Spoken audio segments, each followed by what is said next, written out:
Salutations, petit contenu rapide pour vous dire pourquoi je ne vais pas acheter Apple Vision Pro. Oui, je sais, ça fait des années que je vous parle de cette technologie, ça fait des années que je l'attends, je rêve de l'avoir, je rêve de l'utiliser au quotidien, c'est vraiment un produit qui me botterait terriblement, mais... il y a un gros mais, des points très importants font que je ne vais pas opter cette année pour Apple Vision Pro. En fait, c'est vraiment par pragmatisme plus que par mon côté véritablement fan de cette tech. Déjà, il arrive trop tard pour moi. S'il était arrivé en avril, ça aurait été, mais il arrive beaucoup trop tard. En fait, c'est pas vraiment pour moi qu'il arrive trop tard, c'est pour produire du contenu intéressant dessus. Parce qu'un produit comme ça, 3 999 €, c'est un sacré investissement et il faut que derrière, j'ai quand même un retour sur investissement côté chaîne. Et l'intérêt de l'audience, qui a tout vu jusqu'à présent, est peut-être un petit peu retombé, clairement. Le mien n'est pas retombé par contre. Donc voilà, c'est un produit passion, mais c'est aussi un gros investissement. J'ai des frais de renouvellement aussi pour la chaîne cette année. Il y a mon Mac qui est en train de rendre l'âme, donc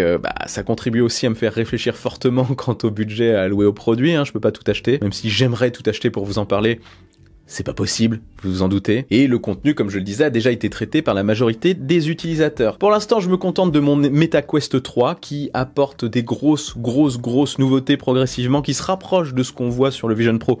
En moins qualitatif bien évidemment. Un autre truc aussi qui m'a refroidi par rapport à l'Apple Vision Pro, dans ce que j'ai pu lire par-ci par-là, dans énormément d'avis, c'est le confort. À ce prix-là, les sangles ne sont pas assez travaillées et le confort n'est pas assez géré. On est vraiment sur une V1 destinée aux développeurs et aux enthousiastes comme moi, mais jusqu'à certaines limites. Et le champ de vision limité, je vois ce qu'ils veulent dire parce qu'il y a quand même un champ de vision limité sur le Meta Quest 3, mais là il serait encore plus important, me pousse à penser que je ne pourrais pas l'utiliser comme je l'aimerais en tant que écran et produit principal, central. Pour ça, il faudra attendre les prochaines versions.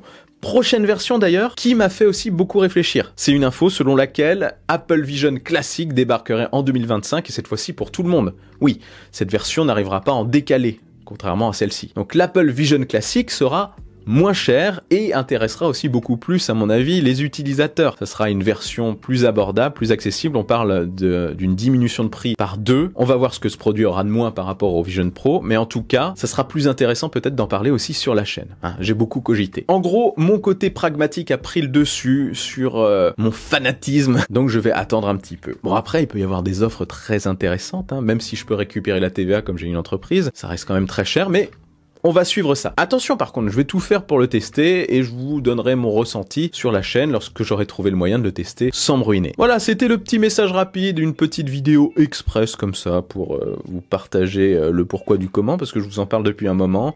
J'étais partant pour le prendre de base, mais stratégiquement c'est pas bon malheureusement pour moi.